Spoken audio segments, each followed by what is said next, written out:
20h30 dans les 10 régions du Cameroun. Madame, Messieurs, bonsoir. Les titres de l'actualité ce mercredi.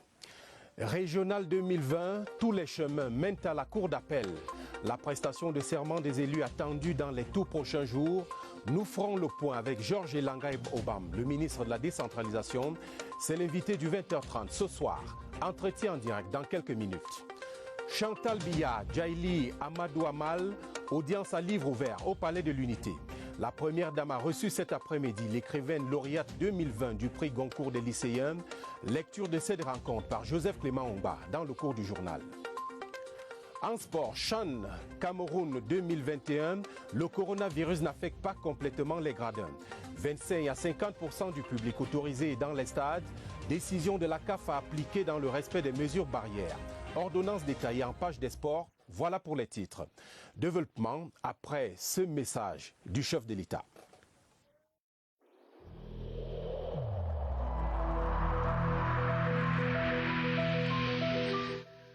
Le port du masque dans l'espace public restera obligatoire jusqu'à nouvel ordre.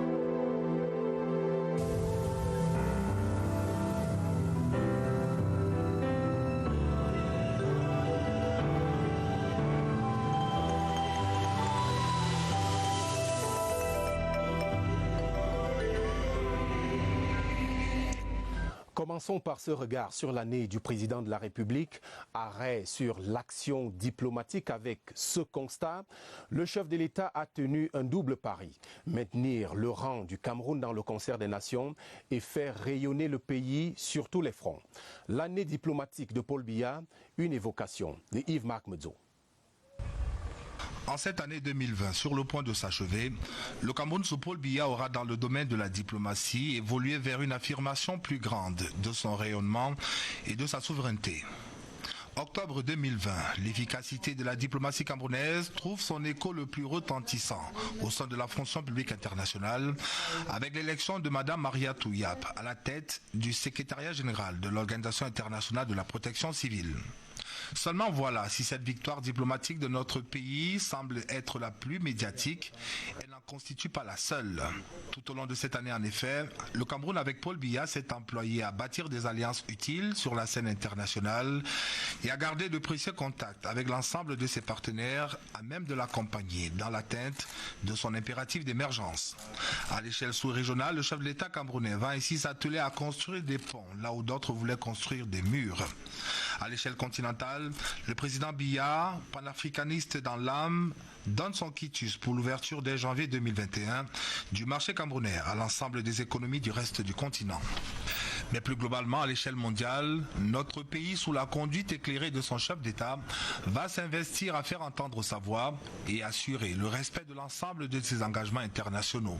Tout n'aura pourtant pas été si simple pour le Cameroun au cours de cette année, avec notamment diverses dynamiques souterraines et les tendances oligarchiques de certaines organisations prétendument non gouvernementales qui ont clairement inscrit dans leur agenda la mise à mal du régime de Yaoundé.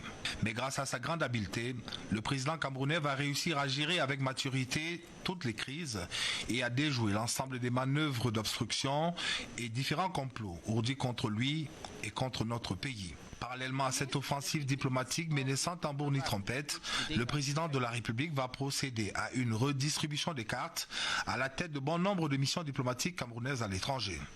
Un mouvement d'une ampleur jamais égalée qui verra l'arrivée de 10 nouveaux ambassadeurs et un haut commissaire. À l'heure du bilan, la moisson camerounaise sur le terrain diplomatique en 2020 aura été belle et l'approche camerounaise avec Paul Biya aura une fois encore démontré toute sa pertinence.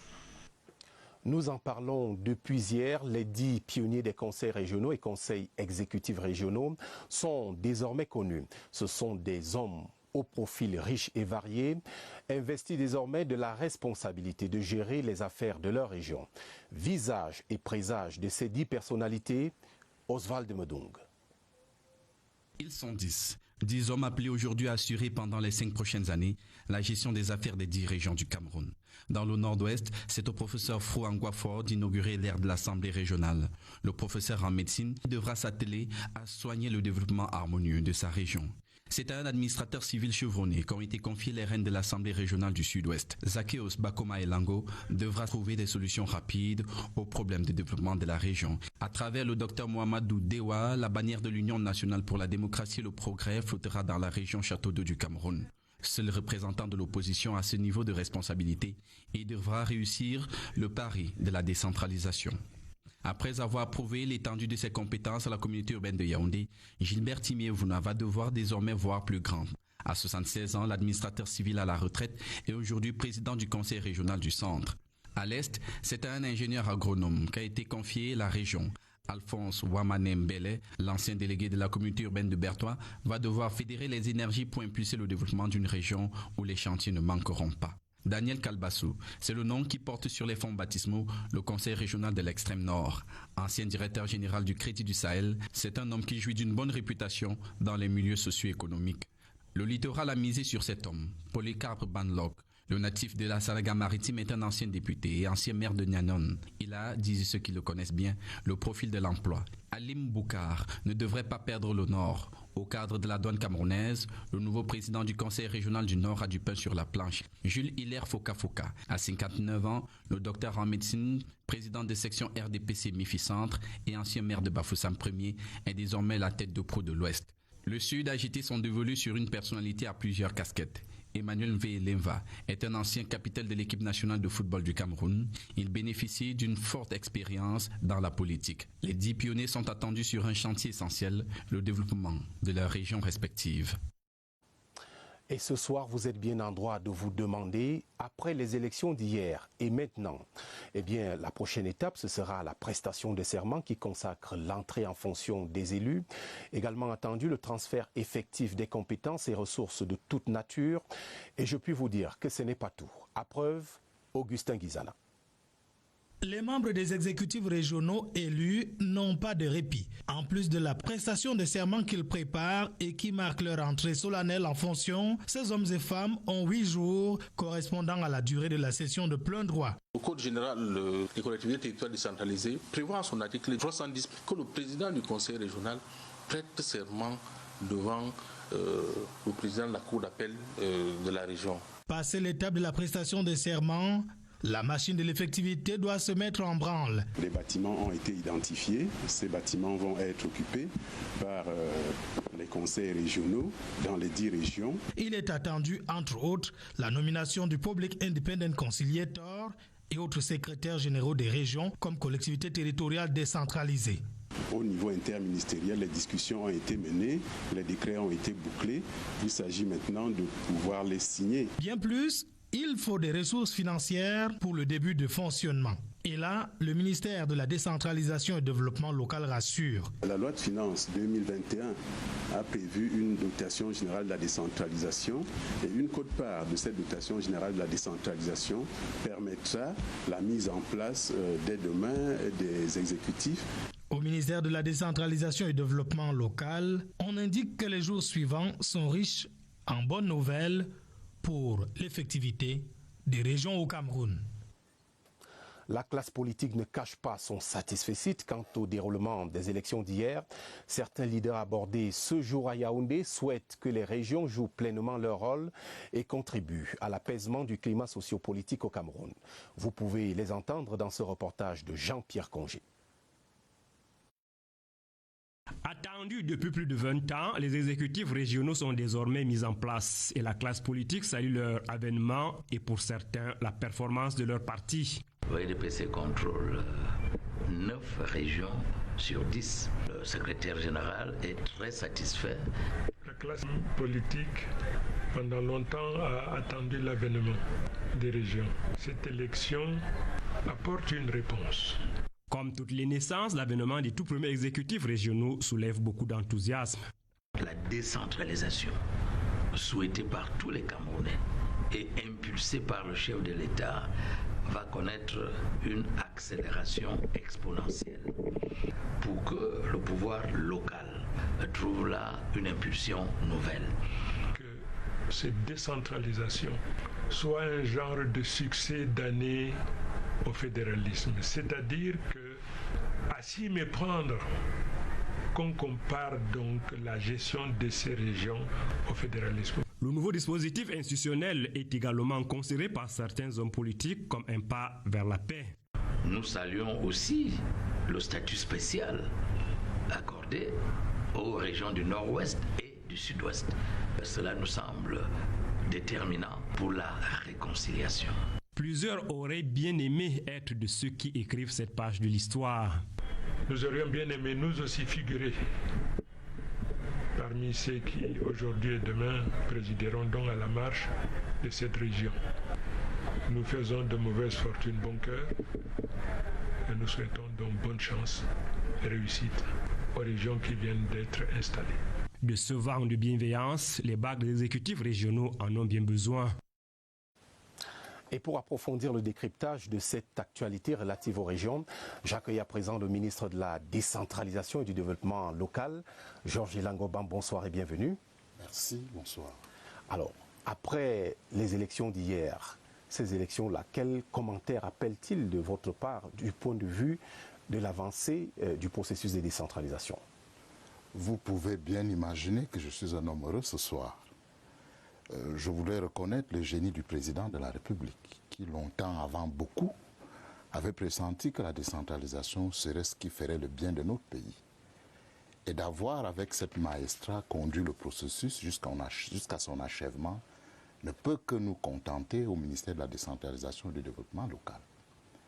Quelques âmes chagrines avaient prévu et prédit que ce processus ne serait pas bien conduit, mais à la satisfaction de tous. Ça n'a pas été le cas. Cela est une réussite palpable, visible et mesurable. Les 10 exécutifs des conseils régionaux sont bien mis en place après que l'élection des conseillers régionaux se soit bien déroulée. Donc, nous pensons que la Constitution voit la dernière des institutions qui étaient attendues se mettre en place. Et nous nous réjouissons que la tâche que le chef de l'État nous a confiée a été bien conduite. Oui, il y a encore quelques étapes à parcourir, mais à date, je suis un ministre satisfait, heureux et comblé. Un ministre satisfait, heureux et comblé qui envisage, on va dire, des évolutions probables dans la quête de la paix engagée dans les régions du Nord-Ouest et du Sud-Ouest après ces opérations électorales? Absolument. Rendez-vous compte, là aussi, on nous avait dit qu'il n'était pas possible que les élections se tiennent. Elles se sont tenues sans grand risque, sans grand danger, sans grandes conséquences dommageables. On nous avait prédit là aussi que les conseils exécutifs régionaux ne seraient pas mis en place parce que, mais là aussi, tout s'est passé dans la sérénité et surtout dans la joie, à la satisfaction de ceux qui se sont présentés et qui ont été élus et à la très grande satisfaction des populations. Cela me semble le premier pas concret de ce que les régions, entendues comme collectivités territoriales décentralisées, peuvent apporter la paix dans notre pays. Il va s'agir pour les personnalités élues de prendre en main le destin de leur région au plan des compétences que l'État leur confère pour qu'enfin les problématiques que les populations posent et qu'elles reprochent au gouvernement de ne pas conduire, souvent parce qu'elles ne sont pas dans la connaissance de tout, pourront avoir des solutions de proximité.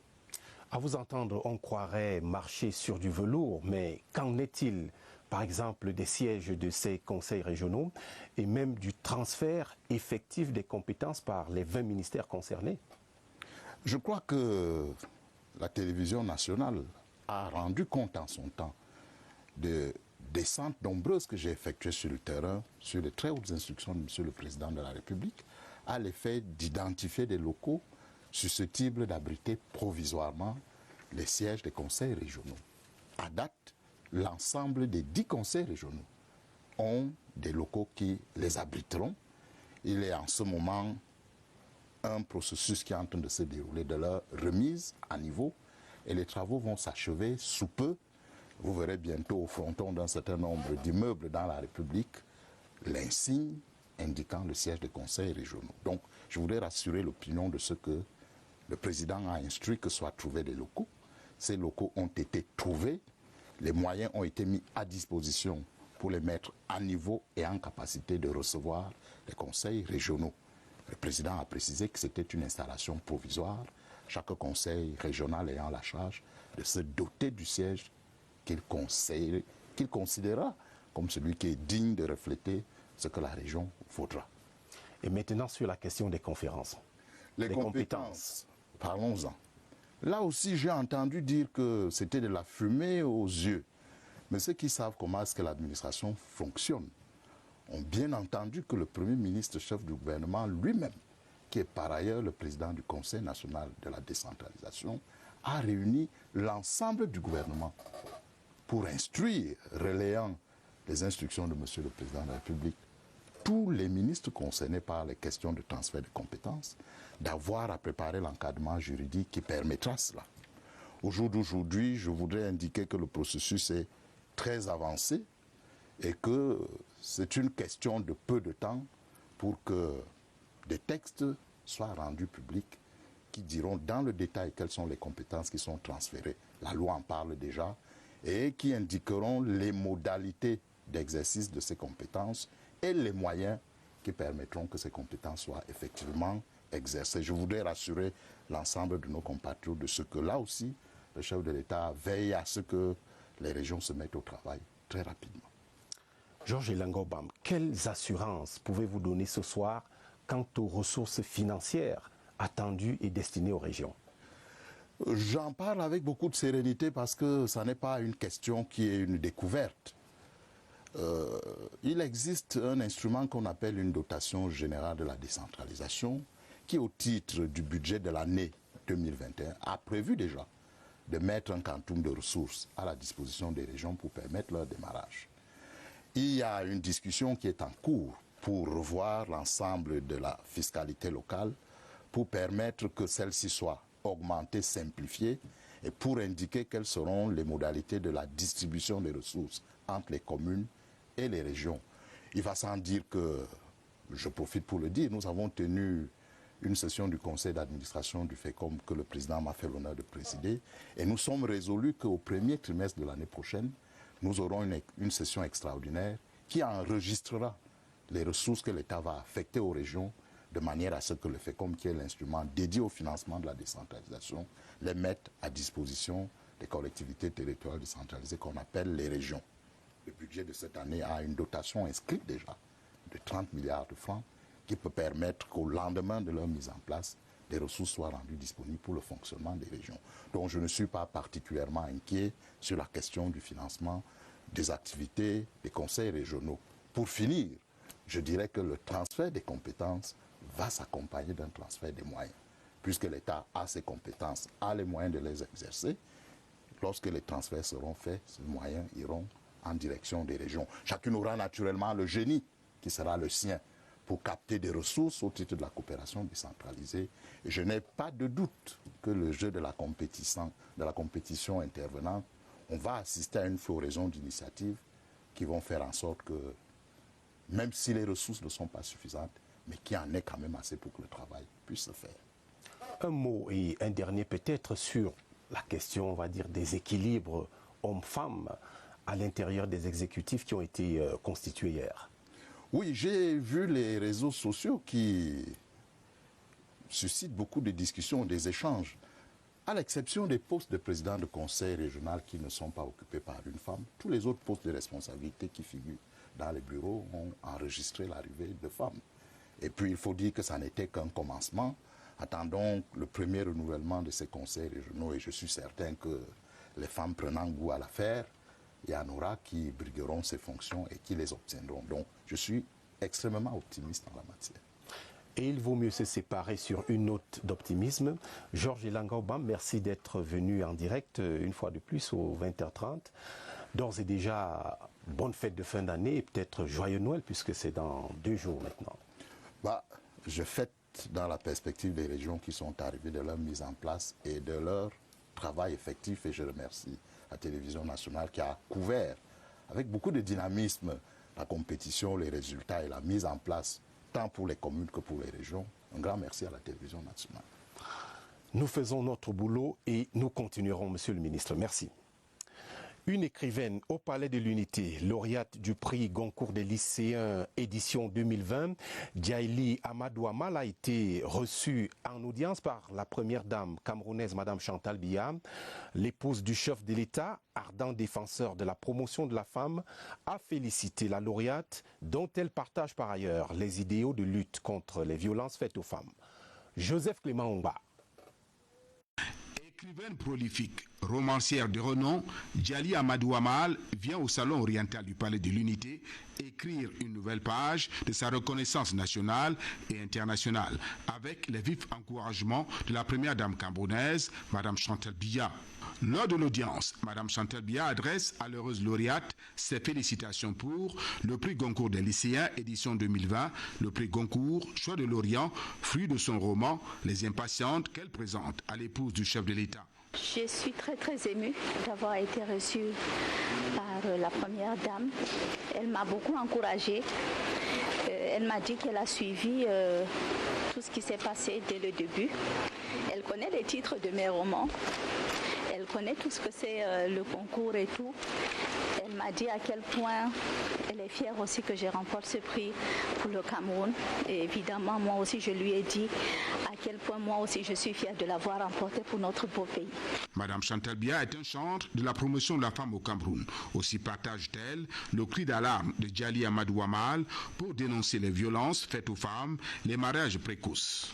Elle partage les combats. Je lui ai évidemment parlé de notre association et de tout, du roman qui parle des violences faites aux femmes. Elle en est très sensible. Militante féministe, Djaili Amadou Amal a également reçu une lettre de félicitations du président de la République, Paul Biya. Madame Chantal Biya prend congé de l'écrivaine au relais de son prix Goncourt, l'encourageant à persévérer dans une voie qui honore non seulement la littérature, mais surtout la femme camerounaise.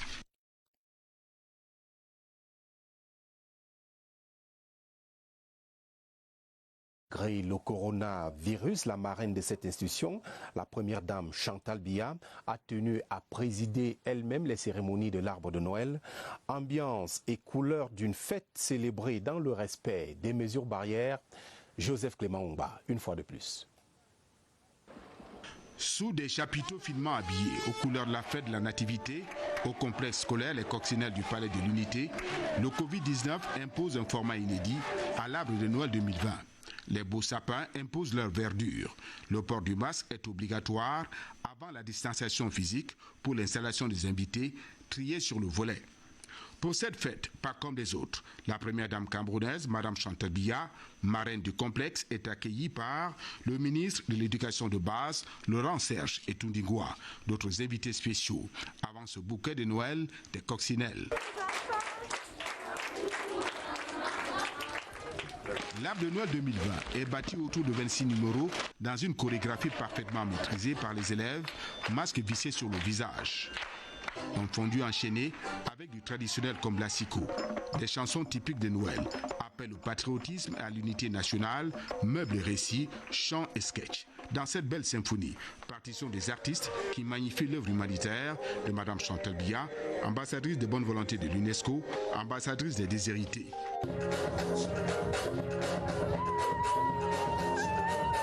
Puis l'épouse du chef de l'État commence la saga de la distribution des cadeaux. Djaili Amadou Amal est invité spécial, comme les membres du gouvernement et les épouses des proches collaborateurs du chef de l'État. Tous remettent des présents sous la bénédiction du Père Noël. Covid-19 oblige, seuls 4 invités accompagnent Madame Chantal Biya lors de la visite des travaux des enfants dans les salles de classe. Ensuite, l'inévitable tour au restaurant où Madame Chantal Biya partage un repas avec les coccinelles. Tressaillant d'allégresse et d'espérance, les jeunes coccinelles prestent pour la chanson de revoir. Bonne année 2021. Le temps de quelques pauses photos, Madame Chantal Biya prend congé de ses convives. Vive le vent des vacances. D'autres cadeaux de la première dame Chantal Biya aux enfants, mais aussi aux mères devenues parents grâce à la fécondation in vitro. C'était ce mercredi au Centre hospitalier de recherche et d'application en chirurgie endoscopique et reproduction humaine. En tant que marraine du CRACER, la First Lady a respecté la tradition de l'arbre de Noël dans cette institution que dirige le professeur Jean-Marie Cassia. Le reportage de Séverin Legambeli. Le Centre hospitalier de recherche et d'application en chirurgie et reproduction humaine, Paul et Chantal Biya, aux couleurs de Noël. Ici, on commémore la fête de la naissance de Jésus, mais on commémore la vie tout court. Depuis la création, en 2016, l'équipe médicale du CRACER a pu donner espoir aux couples qui ont réussi à vaincre l'infertilité par la fécondation in vitro. Et comme les années antérieures, l'occasion festive avec de nombreux types d'attractions donne lieu à la distribution des cadeaux offerts par la marraine du centre, Madame Chantal Biya. Des moments agréables et émouvants pour les personnels, dans les salles d'hospitalisation, au chevet des nouveau-nés, pour les mamans qui ont pu donner la vie. Associés à la conduite de la célébration de l'arbre de Noël, les ministres du culte ont assimilé le CRACER à un espace de joie, un lieu de miracle en scène. Le travail que le couple présidentiel nous a demandé de faire a continué. Et les résultats, on a commencé à les avoir en 2016. 2020, c'était aussi intéressant parce que là, on a eu quand même des triplets. Le travail que nous avons fait jusqu'ici a donné déjà pratiquement 216 bébés qui sont nés depuis 2016. Je crois quand même que c'est un score assez effectif, assez intéressant. La cérémonie d'arbre de Noël 2020 au CRACER s'est déroulée dans le contexte du Covid-19. Mais au fond, elle n'a rien perdu de sa verve habituelle.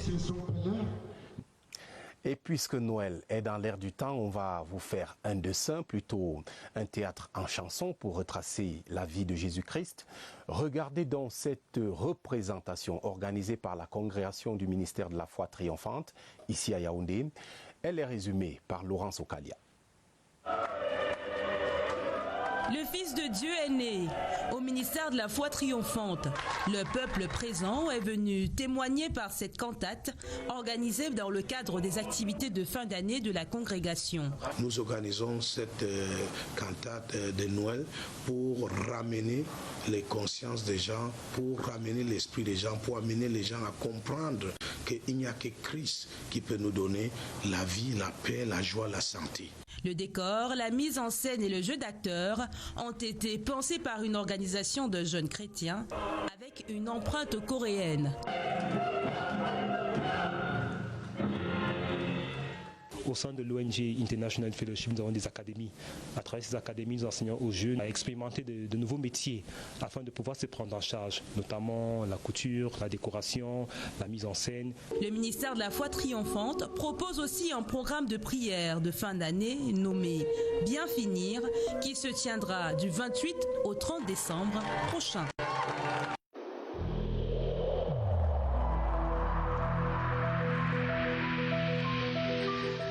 N'oublions pas que la négligence d'une seule personne peut nuire gravement à l'ensemble de la communauté.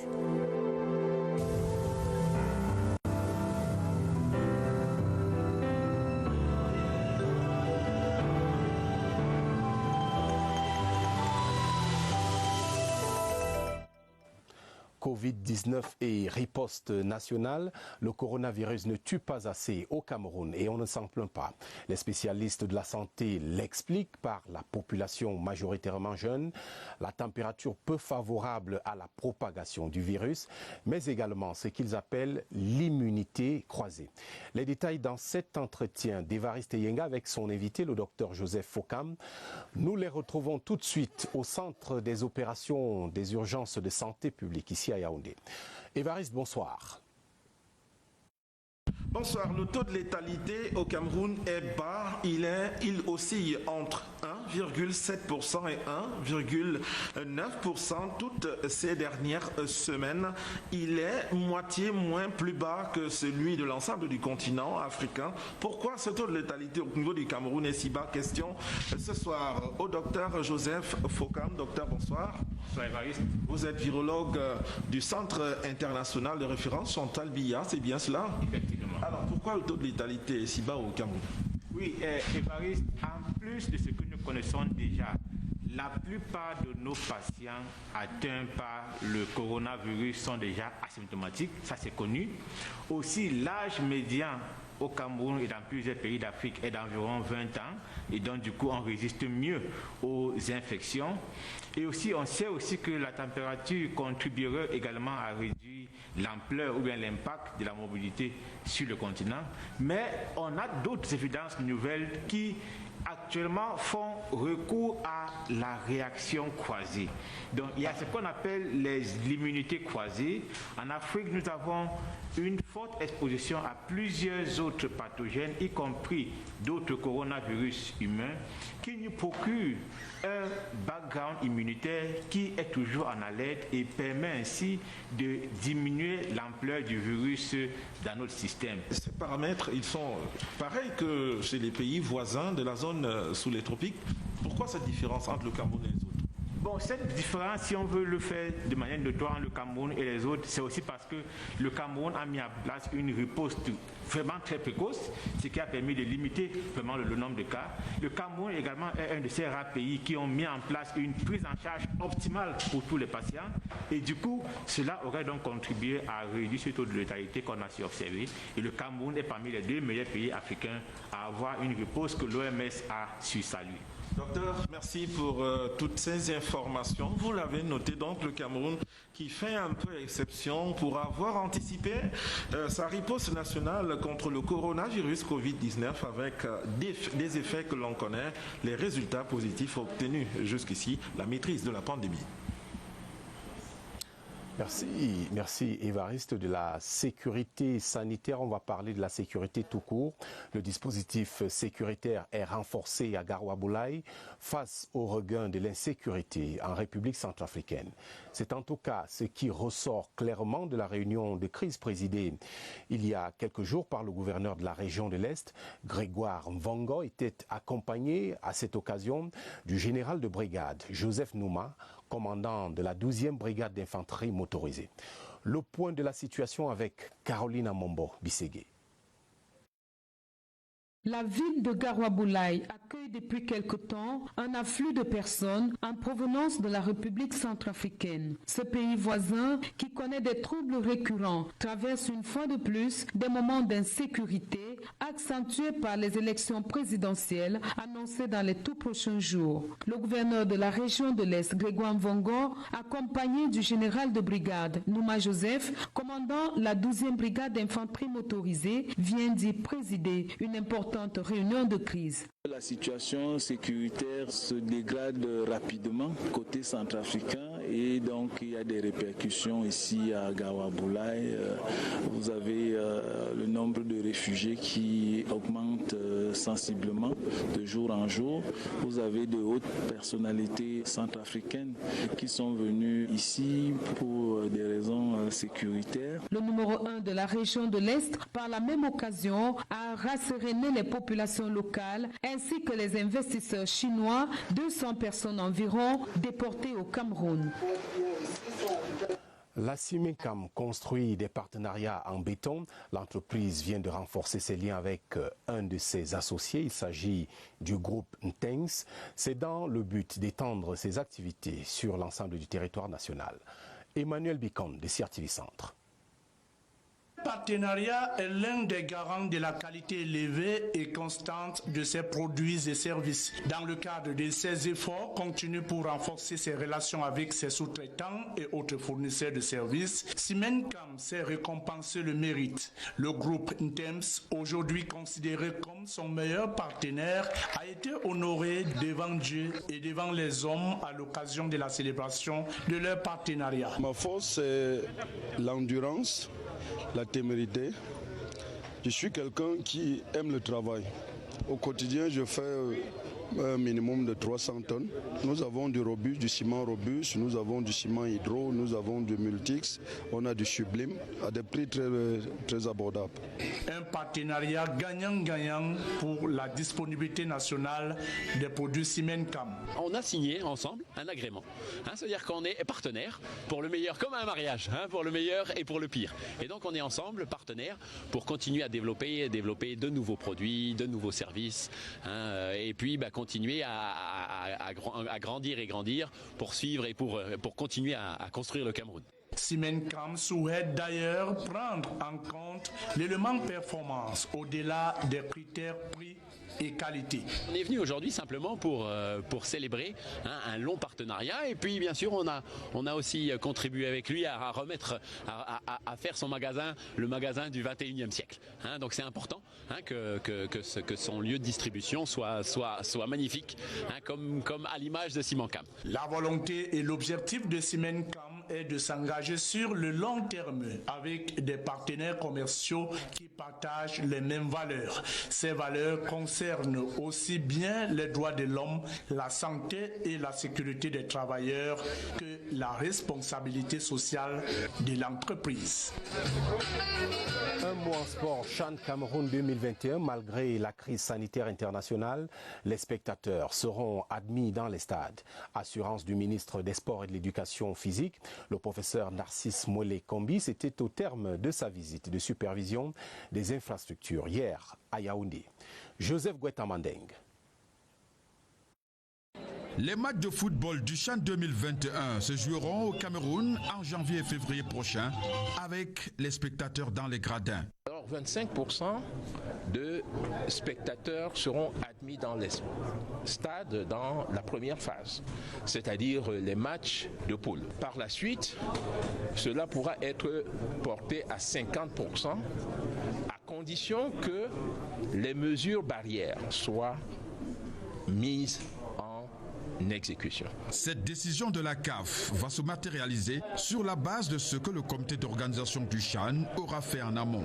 Le COCAN travaille de manière permanente, de manière constante, pour rendre tangibles les objectifs que le président de la République a assignés à cette commission transversale. Tout est prêt pour que le CHAN se déroule sans heurts, à en croire les membres du COCAN.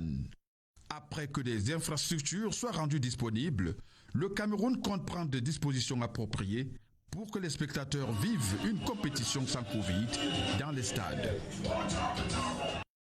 Une compétition qui s'annonce belle en tout point de vue.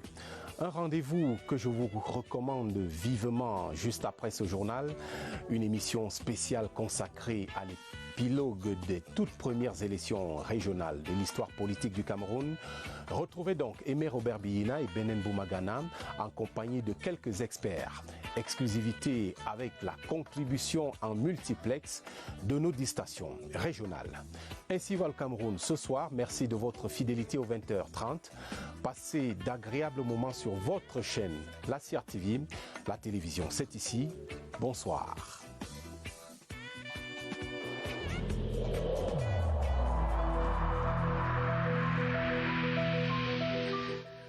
Il est essentiel que les mesures qui ont été indiquées soient absolument respectées par chacun de nous. Lavez-vous régulièrement les mains à l'eau et au savon ou à l'aide d'un gel hydroalcoolique. Restez à au moins 1 mètre de distance des autres personnes, surtout si elles toussent, éternuent ou ont de la fièvre. Si vous avez de la fièvre, de la toux ou des difficultés à respirer, consultez un médecin.